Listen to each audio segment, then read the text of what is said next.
नई नई शादी हुई थी, अभी हाथों की मेहंदी छूटी भी नहीं थी। घर में मेहमानों का आना जाना लगा हुआ था। तभी एक दिन अर्पिता की बुआ सास उसे देखने आई। अर्पिता बहू, ज़रा बाहर आना, देखो तो तुमसे मिलने कृष्णा नगर वाली सुजाता बुआ जी आई। सास सुषमा जी की आवाज़ सुन अर्पिता रसोई से बाहर आई और उनके पैर छूने झुकी ही थी कि वे बोली, दूधो नहाओ पूतो फलो। शादी को 2 महीने हो गए हैं, अब तो घूमना फिरना भी हो गया। खुशखबरी सुनाओ बहुरिया, इस सुषमा को भी दादी बनने का सौभाग्य दो।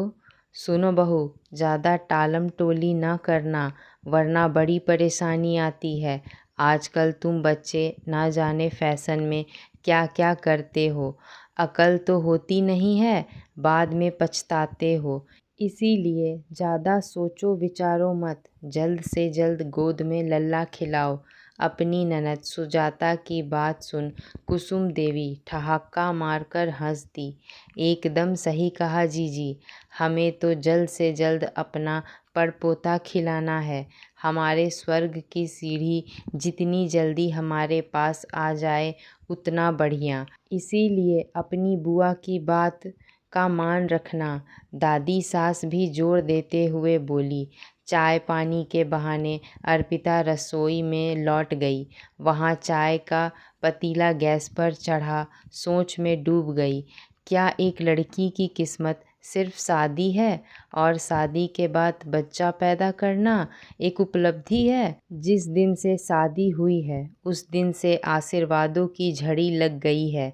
जिसे देखो दूधो नहाओ पूतो फलो का ही माला जप रहा है। हर आने वाला मेहमान एक ही बात कह रहा है, बच्चा पैदा करो। समझ नहीं आता मैं हूँ क्या? पहले पिता और भाई के हिसाब से उठना बैठना पढ़ना किया, अब पति और ससुराल वालों के हिसाब से चलना पड़ेगा। इन सब के बीच में मेरे सपनों का क्या? क्या मेरे अफसर बनने की ख्वाहिश अधूरी रह जाएगी, या फिर एक लड़की की ख्वाहिश पूरी करने की लकीरें उसके हाथ में ही नहीं? अरे अर्पिता बहू, देखो देखो, चाय पतीले से बाहर आ गई है। कहाँ खोई हो? सासू माँ की बात सुन अर्पिता चूल्हे पर फैली चाय साफ करने लगी। तब तक सुषमा जी ने दोबारा चाय चढ़ा दी और अर्पिता की तरफ देखा तो उसकी आंखों में आंसू थे। क्या हुआ बेटा? कोई परेशानी है तो मुझसे कहो, या फिर मायके की याद आ रही है तो कुछ दिन के लिए घूम आओ, यहाँ मैं हूँ ना, सब संभाल लूँगी। नहीं माँ, ऐसी कोई बात नहीं है। और फिर 7 दिन पहले ही माँ बाबूजी से मिली थी, बोल अपने कमरे में चली गई। सुषमा जी सोचने लगी, नए घर में ढलने के लिए समय तो लगता है, मगर हंसने बोलने वाली अर्पिता अचानक गुमसुम कैसे हो गई? अर्पिता जब से बहू बनकर घर में आई थी तब से उन्हें उसमें अपनी छवि दिखाई देती थी। एक बेटी होते हुए भी अजीब सा लगाव हो चला था उससे। बेटी से बढ़कर ध्यान रखती थी उसका, क्योंकि उन्हें अच्छे से पता था अपने घर में तो हर लड़की राजकुमारी होती है, उसकी ज़रूरतें बोलने से पहले पूरी हो जाती हैं। मगर बहू हमेशा संकोच में रहती है, कहाँ अपनी बात को आसानी से कह पाती है। इसीलिए उन्होंने अर्पिता को हर बात खुलकर कहने की इजाज़त दी थी। फिर ऐसा क्या हो गया? उन्होंने दाल में कुछ काला लगा। उन्होंने माजरा समझने के लिए खोजबीन शुरू कर दी। अगले दिन उन्होंने बेटे सुदीप से बात की और उन्हें जो पता चला उसे सुन उन्हें अपनी बहू पर बहुत गुस्सा आया और गुस्से से उसके कमरे में पहुंची और बोली, बहू तुम्हारी हिम्मत कैसे हुई यह बात मुझसे छुपाने की? पहली बार उनकी गरजती आवाज़ सुन अर्पिता थरथर कांपने लगी और बोली, माँ मैंने तो आपसे कुछ नहीं छुपाया। कुछ नहीं छुपाया? तुम्हारा एसएससी की परीक्षा में सिलेक्शन हो गया है और 15 दिन बाद तुम्हारा इंटरव्यू है, और यह बात तुमने मुझसे अभी तक नहीं बताई। माना तुम्हारे पति ने पहले ही तुम्हें मना कर दिया, मगर मैंने तो हमेशा तुम्हें अपनी बेटी माना और तुमने मुझसे इतनी बड़ी बात छुपाई। शायद मेरे ही प्यार में कोई कमी रह गई। अर्पिता बोली, माँ ऐसा कुछ नहीं है। मुझे लगा आप कुछ बोलती। इससे पहले हंगामा सुन घर के सभी लोग पहुंच चुके थे। इंटरव्यू वाली बात सुन कुसुम देवी जी बोली, अरे अच्छा ही है नहीं बताया हमारी बहू। बहुत होशियार है। इसे अच्छे से पता है लड़कियां घर गृहस्थी संभालती अच्छी लगती हैं और शादी के बाद वंश बढ़ाना ही इनका कर्तव्य है। बहुत अच्छा किया मुन्ना की बहू जो तुमने घर गृहस्थी को चुना। दूधो नहाओ पूतो फलो, ऐसा ही मेरा आशीर्वाद है।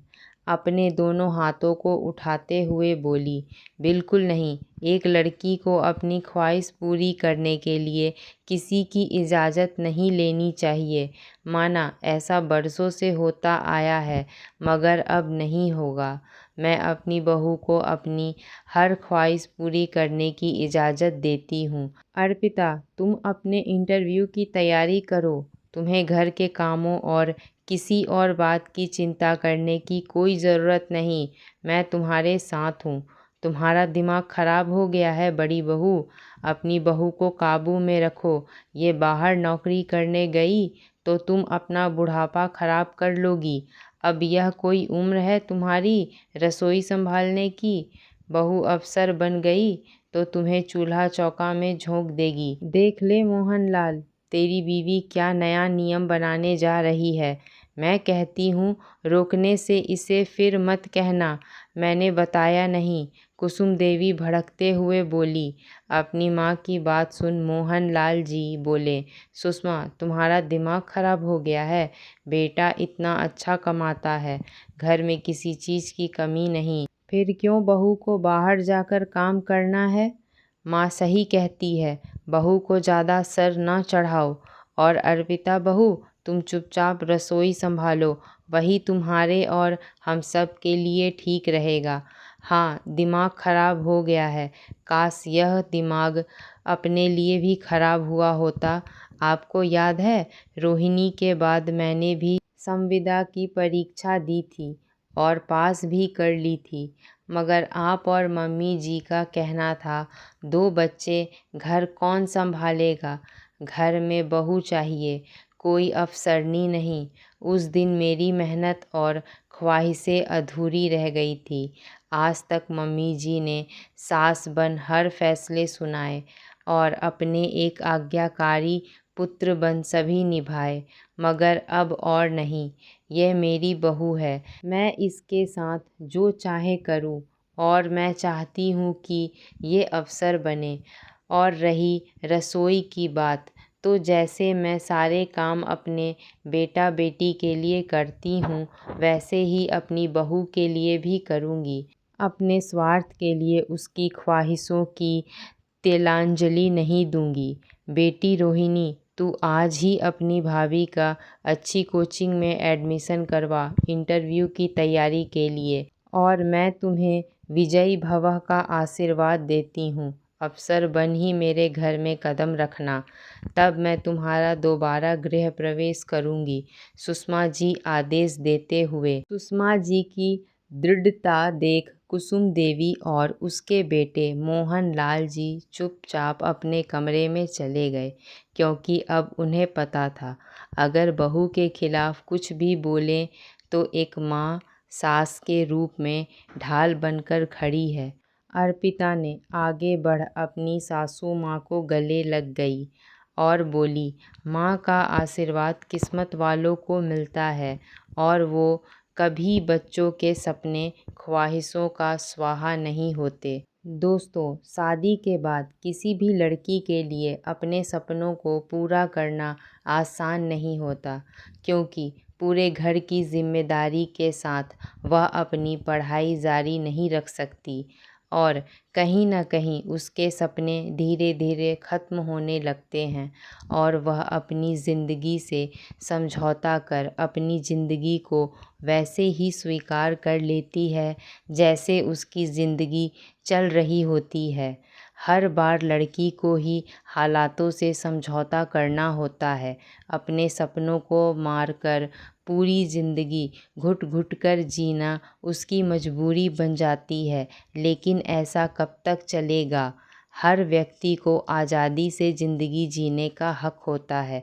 दोस्तों, हमारी कहानी कैसी लगी हमें कमेंट में ज़रूर बताएं। ऐसी ही पारिवारिक कहानी सुनने के लिए हमारे चैनल को सब्सक्राइब करना ना भूलें। धन्यवाद।